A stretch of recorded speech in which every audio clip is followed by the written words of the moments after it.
everyone, and welcome to a special edition of The World of Art. My name is Johanne Civil, Allison Fabian, Sherese Francis, and we are the staff of the Queen's Book Festival. Today we are going to be discussing the festival, what you can expect, and a lot of other little tidbits that people have been asking us about. So please, ladies, introduce yourselves. Tell me, who are you? I'm Allison Fabian. I am the Logistics and Operations Manager for the Queen's Book Festival, and I just keep all the gears turning smoothly, especially as far as our vendors and planning our events and planning our big event August 7th. Awesome. And you are? and I'm Sherese Francis. I'm the Literary Director of the Queen's Book Festival. I'm the main point of contact for the authors, poets, and writers. I also curate the stages and panels for the main festival, as well as the programming for our local bookmark events. Awesome. Allison, what is a book festival? Or at least, what is the Queen's Book Festival? Well, the Queen's Book Festival is an event, and it is for everyone. We have something for kids, young adults, readers, writers, families, and it's really a melding of a lot of different ideas and passions. First and foremost, we are promoting literacy in the borough for people of all ages. We are introducing communities to new technologies in books. We are trying to uplift the artist and author communities in Queens, of which there are many, and trying to connect them with each other and with communities in other boroughs and with the community. And we are trying to reach out to and involve local business and support Queens commerce. Awesome. So, Sherese, Allison just told me what a Queen's Book Festival is. What should we expect of the Queen's Book Festival? Well, you can expect plenty. We have a fun day filled with 100 plus authors who will be on panel discussions, doing readings, at workshops, and also doing various literary activities.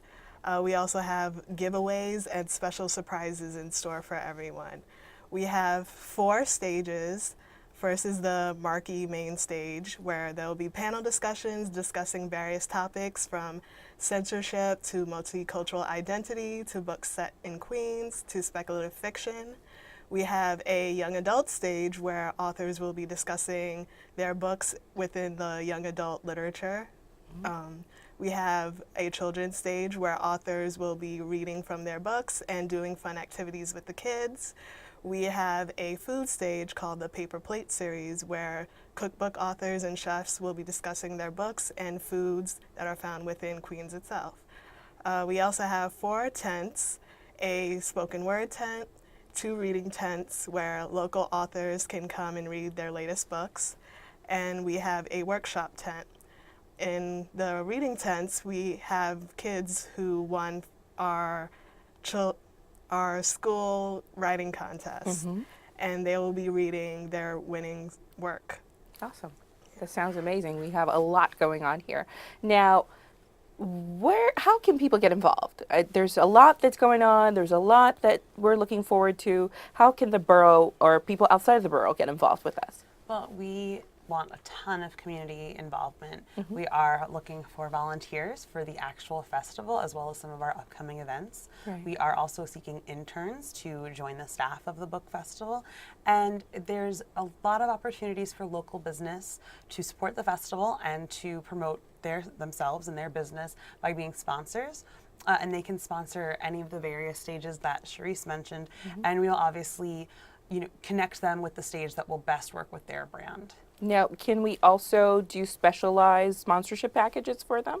Oh, we have a lot of different packages, and we can tailor their package to suit the type of business that they are. Awesome. Now, Allison just told me how the community can get involved. How can the artistic or literary community get involved, Sherese? Well, currently our submissions are open. Authors can submit proposals to be on our stages or our tents. Publishers can also send in proposals on behalf of their authors. And we also have 200 plus exhibitor spaces open. So publishers, authors, as well as literary organizations can purchase a table to be at our festival. Awesome. You just mentioned literary organizations. Do we have space also for literacy organizations within the community? Of course. Anything related to books and literacy, we have space open for you to come. Awesome. Allison, you guys have just mentioned that you have a lot going on. There's a lot happening. There's a lot to look forward to. But tell me, why do you feel that we're the right people to be doing this festival? Well, I feel so lucky to be involved with both of you in this whole organization. It's been a constant inspiration. Everyone is so driven. Everyone is so passionate. And just as a group, everything about this means so much to us. We are passionate readers. We have writers among us. We have mothers among us. We have educators among us. And literacy, books, and Queens. We're all from Queens. We all love Queens. We want to uplift that community.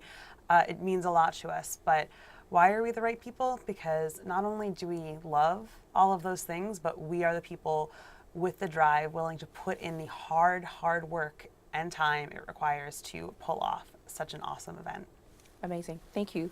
Now, Sherese, you kind of hinted there's other things going on prior to the festival. Can you tell us a little bit about that? As I mentioned before, we have bookmark events, and so we have had a few before the festival starts.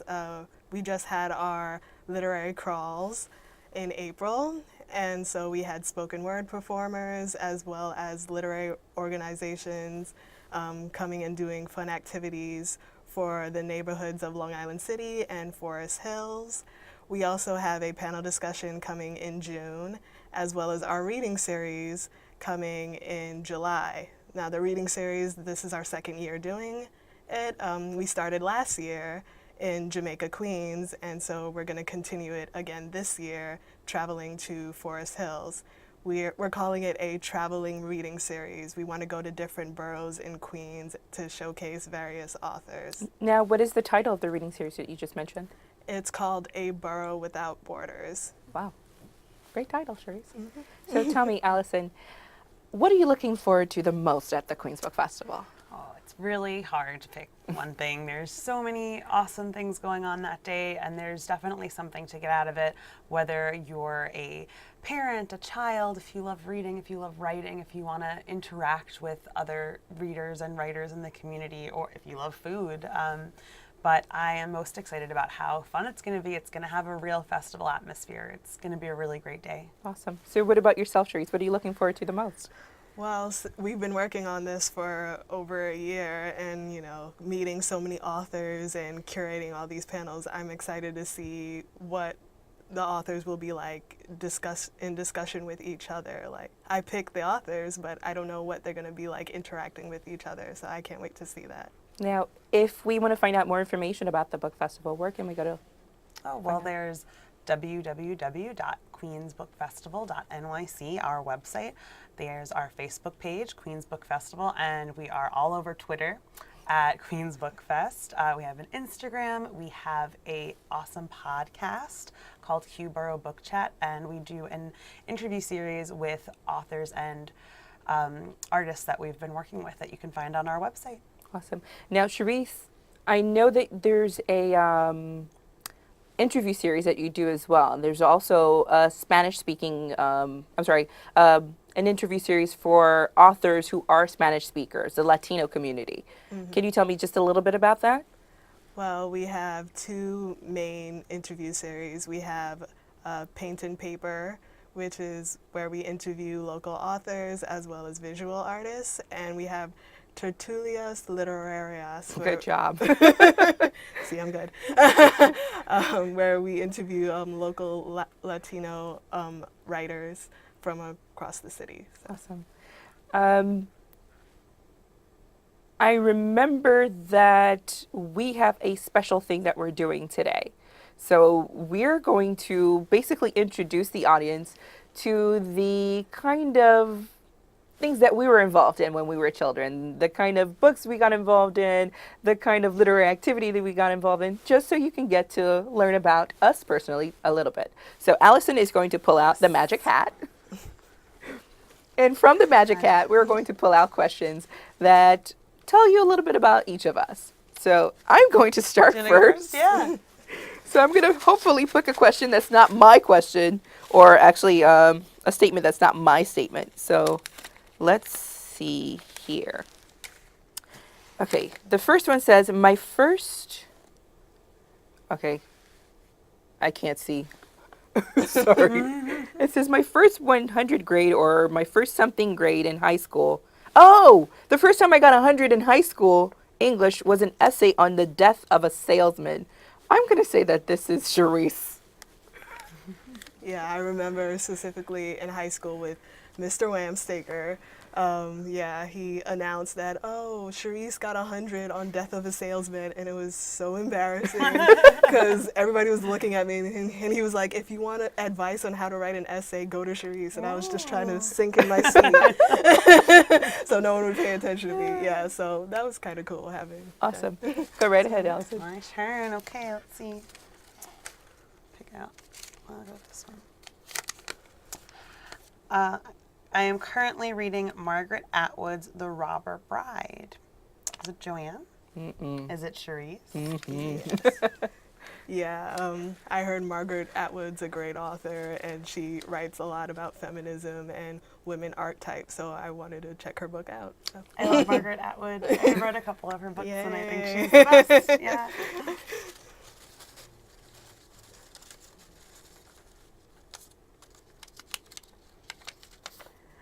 I have a book of morbid children's poetry, and I love it. I'm going to go with Allison. It is. I was at the New York City Poetry Festival, and I needed something to kill some time when I was hosting a stage, so I picked up a couple of books of children's poetry. I didn't want to take away from the poets, and but I wanted to not be stuck up there with nothing to say. And I came across this book of, I don't know if it's really meant for children to read it, or if it's kind of written as simple rhymes for children, but they are very dark in hilarious ways, and it's awesome. Wow. I'll have to show you guys. Yes, please, because now I'm like, Okay, let's hope I don't pick my own question again. Let's see. Yeah, I actually picked my own question. There you go. Here we go. Okay, I walk around used bookstores smelling books. Really? Okay, I'm going to have to say that this is Allison again. If you're gonna buy a used book, it should smell awesome. I think. I mean, I'm all about. I'm not a huge Kindle person. Obviously, it takes a lot of weight off your back, but I love the tactile experience of reading a book, and the smell. Like I like rub the pages as I read if it's like a really nice edition.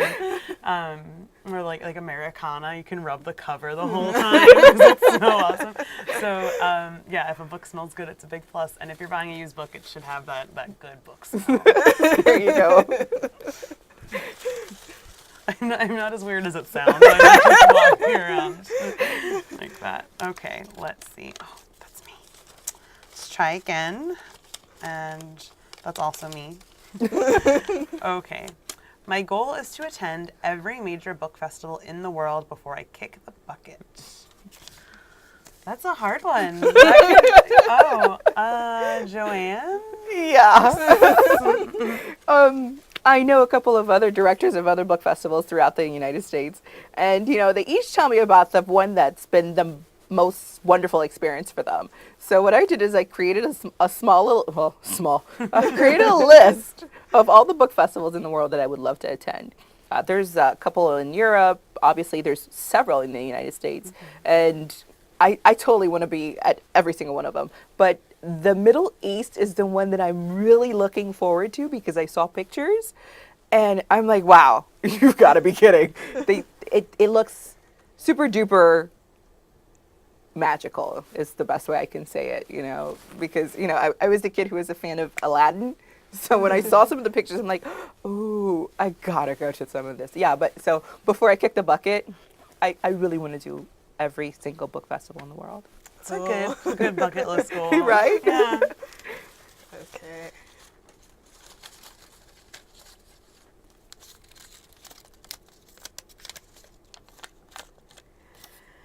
Since I got her book, I carried Mariah Dessa. Can't read her handwriting, but I know who this is, Johanne. Yeah, there's a Queen's poet. Her name is Mariah Dessa Ikari Talley. And she actually lives right down the road from me. I met her and her beautiful family, and she has a brand new book that came out, Dear Continuum. She gave it to me as a gift, and that was very precious to me. I love gifts, by the way. So she gave me the book, and The minute I started reading the book, words just started pouring out of me. It was around the time where I did not write for almost close to 10 years, because to me, writing is such an emotional experience that I can't separate the two. I guess that's probably why I've never published and probably never will. So I carry her book around with me because it gives me that, I don't know, that sense of peace. Whenever I'm in a situation where I need to calm my mind, I pull out her book and I read it. And I think it's one of those things I would continuously carry with me for a good couple of years. So, yeah, I do carry her book around with me everywhere. Awesome. So it's my turn. Let's see, what good question do we have in here, or statement do we have in here? Okay. I'm going to cheat on this, so yeah. I already know who it is. I don't think that's fair. Okay, no, that's me. Let's see. Did I get a magical? Yeah. Come on now. There's different folding. Okay. Okay. I loved reading Garfield comics as a kid. I'm sorry. I know who this is. It is Sherese. You're obsessed with Garfield. It started when I was in elementary school. We had scholastic book fairs, and every time they would have Garfield comics there, so I always had to get Garfield comics. Awesome. Oh, wait, it's your turn. It's my turn. Can I take my turn? All right, let's see what we've got in here. One of my favorite poems is Brothers by Lucille Clifton, and we all know it's Sherese. Yes, Lucille Clifton is one of my favorite poets, and I love her poem Brothers because I call it what I call it is taboo writing. And she writes the poem from the perspective of Satan. And so Satan's having a conversation with God, and God is kind of indifferent to all the suffering of mankind while Satan speaks to it. So I thought it was very interesting. So I love that poem. Yeah. Awesome. Cool. You have the last one. Yeah. Okay, better be good one.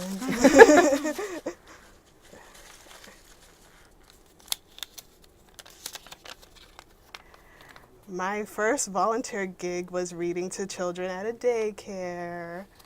I'm going to go with Johanne. Yeah. Wah, wah, wah.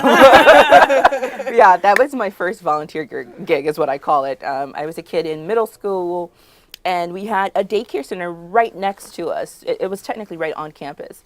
And a lot of people were out sick.